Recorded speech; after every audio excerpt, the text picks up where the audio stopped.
Hello मेरे प्यारे बच्चों, सीपीओ मेंस 2023 की कल ही आंसर की आई है। उसमें कुछ क्वेश्चंस हैं जिनमें बच्चों को डाउट थे और कुछ क्वेश्चंस जिनके आंसर्स ही गलत थे। वो 3 क्वेश्चंस आज हम डिस्कस करेंगे इस क्लास में। ठीक है, इन 3 क्वेश्चन के अलावा भी कोई क्वेश्चन हो जिसपे आपको आंसर में या कहीं कोई भी डाउट लग रहा हो तो आप इस वीडियो के नीचे कमेंट सेक्शन में अपने डाउट भेज देना, अपन उस पर भी बात कर लेंगे। ठीक है। दूसरा, इसके जो ये गलत आंसर हैं, ये जो रॉन्ग आंसर्स हैं, इनका रिप्रेजेंटेशन भी मैं लगवा दूंगी।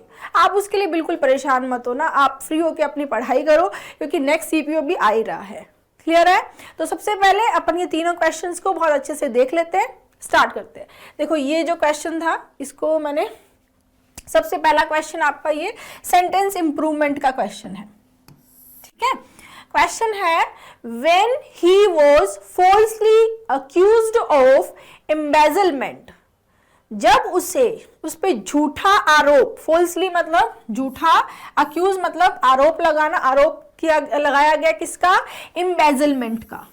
ठीक है, embezzlement का मतलब क्या होता है? embezzlement एक फाइनेंशियल क्राइम होता है, फाइनेंशियल क्राइम। ठीक है, usually involving theft of money. ठीक है, पैसे की चोरी करना। कहां से चोरी करना? फ्रॉम एन ऑर्गेनाइजेशन, कोई बिजनेस, ऑर्गेनाइजेशन बिजनेस या एम्प्लॉयर, यानी कि किसी एम्प्लॉयर से किसी बिजनेस के पैसे को आप जब गबन करते हो उसके लिए क्या आता है? एम्बेजलमेंट। गबन वर्ड समझ में आता है? ठीक है, तो उसके ऊपर झूठा आरोप लगा, यानी उसने पैसा नहीं चुराया था या पैसे का गबन नहीं किया था, उस पर आरोप लगा। He was beside himself in anger।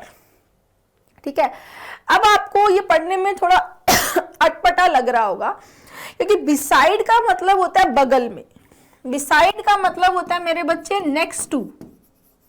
ठीक है, next to बगल में, जैसे कम एंड सिट, जैसे for example come and sit here, आओ मेरे पास बैठो, हियर बिसाइड मी, मेरे बगल में। Right, come and sit here beside me, यानी बगल में, बी साइड मतलब नेक्स्ट टू। तो बिसाइड आपको लग रहा होगी ही वॉज बिसाइड हिमसेल्फ, वो खुद के बगल में था? नहीं, ये बच्चे फ्रेज है। फ्रेज है क्या? फ्रेज है बिसाइड। क्या होती है phrase? Beside yourself, beside himself, beside theirself, beside yourself with something. क्या है? बिसाइड योरसेल्फ विद समथिंग, जिसका मतलब क्या होता है कि आप अपने आप को कंट्रोल नहीं कर पा रहे हो, अनेबल टू कंट्रोल, क्योंकि कोई बहुत ही स्ट्रॉन्ग इमोशंस क्या होते हैं? जैसे खुशी का इमोशन हो गया, दुख का हो गया, एक्साइटमेंट का हो गया, एंगर का हो गया। आप उस इमोशन को कंट्रोल नहीं कर पा रहे हैं, मतलब आप आउट ऑफ कंट्रोल हो रहे हैं, अनेबल टू कंट्रोल योरसेल्फ, आप कंट्रोल नहीं कर पा रहे हैं। तब क्या आता है? Beside yourself. क्या आता है?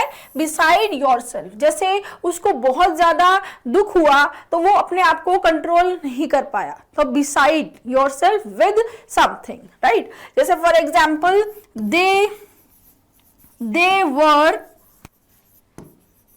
Beside themselves, they were beside themselves with excitement। इसका क्या मीनिंग हुआ आप बताओ? एक्साइटमेंट क्या है? एक इमोशन है, एक स्ट्रॉन्ग इमोशन।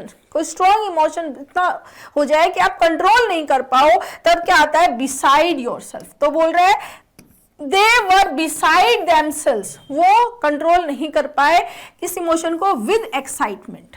इतना एक्साइटमेंट था कि उस एक्साइटमेंट से वो आउट ऑफ कंट्रोल हो गए, अपने आप से बाहर हो गए, अनेबल टू कंट्रोल योरसेल्फ हो गया। ठीक है, तो यहां स्ट्रक्चर जो होती है उसमें बिसाइड के साथ में विद आता है। पहली चीज, यहां पर विद नहीं दिया, इन दिया हुआ है, और इन पे कोई अंडरलाइन भी नहीं किया, तो हम इसको इंप्रूव भी नहीं कर सकते। बाकी अगर हम इस सेंटेंस को पढ़ेंगे, he was beside himself in anger, ये बेटर होता लिखता he was beside himself with anger. Clear है? तो सेंटेंस बिल्कुल सही था, इन पे अंडरलाइन नहीं है, तो ये जो सेंटेंस गिवन है ये बिल्कुल सही है, इसमें कोई इंप्रूवमेंट की रिक्वायरमेंट नहीं है। पहली चीज, एसएससी ने आंसर दिया है इसमें, he was besides himself. Answer कौन सा दिया है? ए वाला।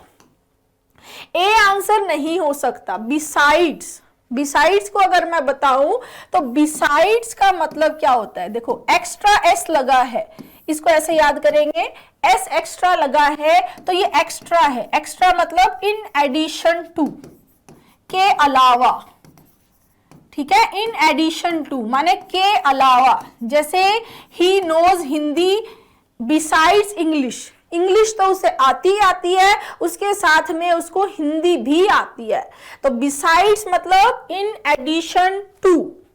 क्लियर? तो बिसाइड्स तो यह वैसे भी नहीं हो सकता है, ये गलत हो गया, ठीक है? वेंट बिसाइड का कोई सेंस नहीं है यहाँ पर, और वर तो आ ही नहीं सकता ही के साथ में, क्योंकि यहाँ जो सेंस होता है बिसाइड हिमसेल्फ, उसका मतलब क्या है? आउट ऑफ कंट्रोल हो जाना, अनेबल टू कंट्रोल।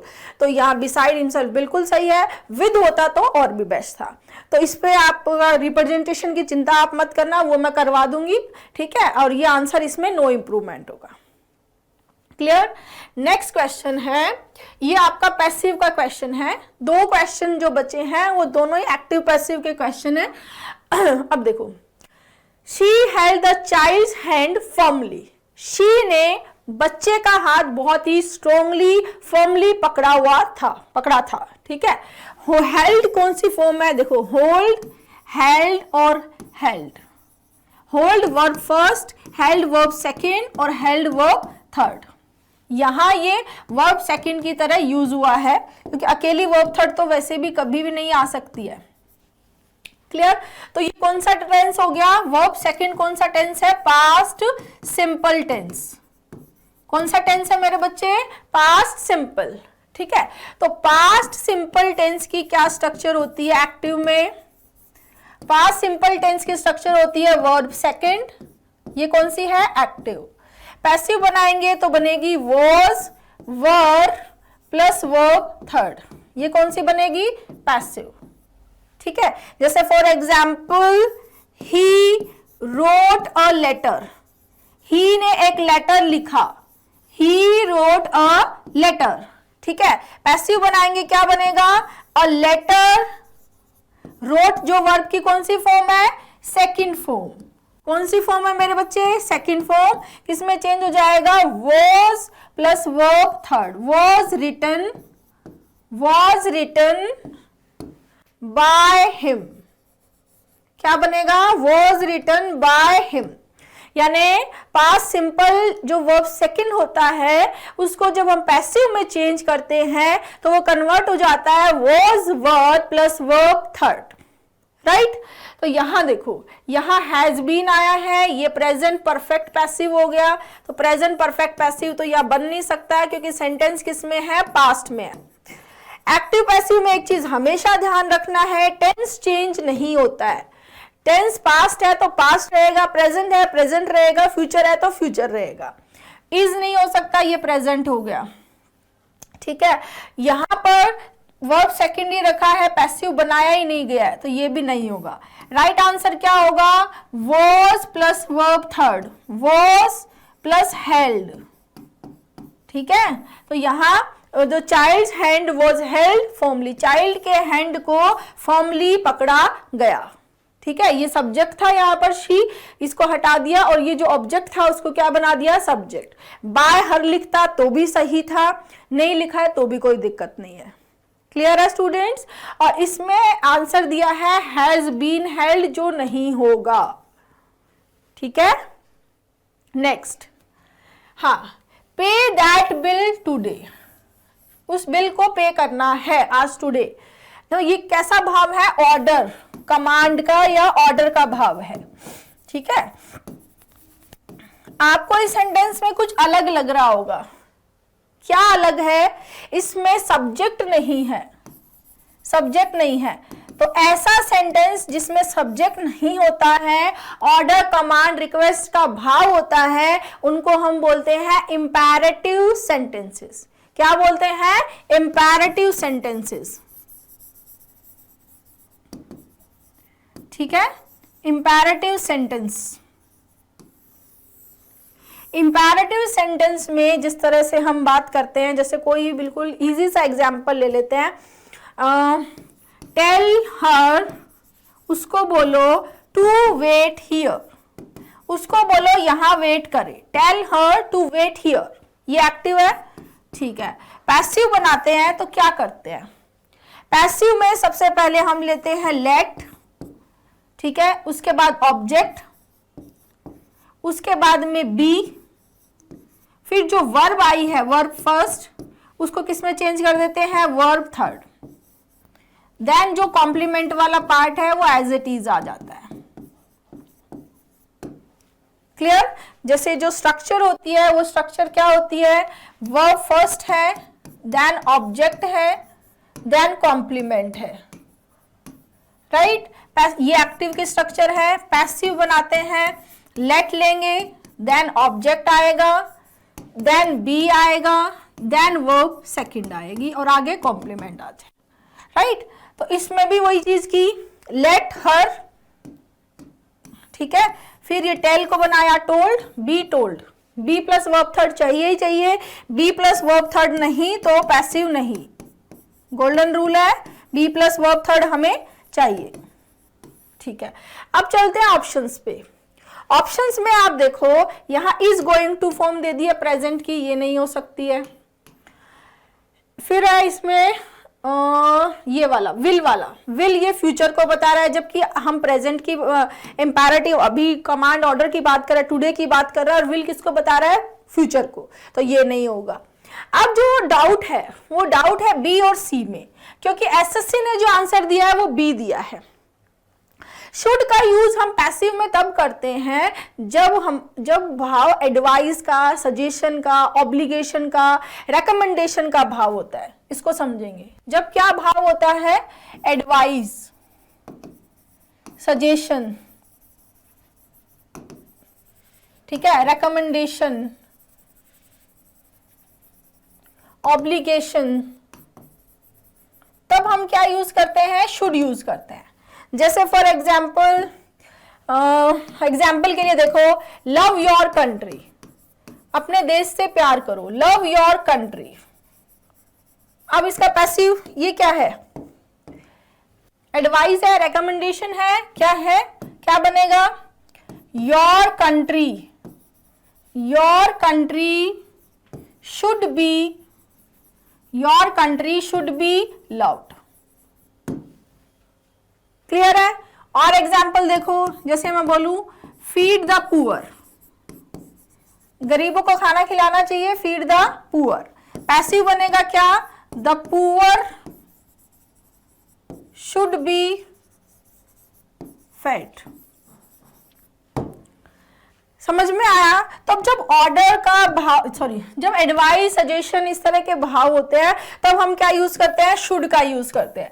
जबकि सेंटेंस में ऐसा कोई भाव नहीं दिया, ऐसे दिया पे दैट बिल टुडे, आज ये बिल पे करना है, पे दैट बिल टुडे, ठीक है, ऑर्डर का भाव है, कमांड का भाव है, तो ये शुड भी नहीं आएगा, राइट? अब जो स्ट्रक्चर की बात करें, उस स्ट्रक्चर के अकॉर्डिंग अगर हम इस सेंटेंस का पैसिव बनाए तो ये बनता है लेट, आप मेरे साथ साथ में बनाएंगे, ठीक है ना? लेट, आगे let that bill be paid, let that bill be paid today. Am I right? हाँ, तो देखो let that bill be paid today. अब आप बोलोगे मैम इसमें तो ये गिवन ही नहीं है। बिल्कुल सही बात है, इसमें तो ये ऑप्शन गिवन ही नहीं है। इसमें जो ऑप्शन गिवन है उसमें एग्जामिनर ने यहाँ टू और ऐड कर दिया है, जिसका कोई रेलेवेंसी यहाँ पर है ही नहीं, ठीक है? बट जो चारों ऑप्शंस गिवन है उसमें से हमें एक को बेस्ट, जो हमें बेस्ट, ठीक है, एक को अगर बेस्ट चूज करना हो तो वो ऑप्शन सी ही होगा। और सबसे बेस्ट ये होता कि इसमें ये टू नहीं लेता तो ये बनता late that bill be paid today. यही सही कंस्ट्रक्शन बननी चाहिए थी। क्लियर है स्टूडेंट? तो ये तीनों क्वेश्चन मैंने आपको बता दिए हैं, और इसके अलावा भी कोई भी क्वेश्चन हो, कहीं पर भी आपको कैसा भी डाउट हो, आप मेरे साथ शेयर करें, इस वीडियो के नीचे कमेंट करें। Thank you.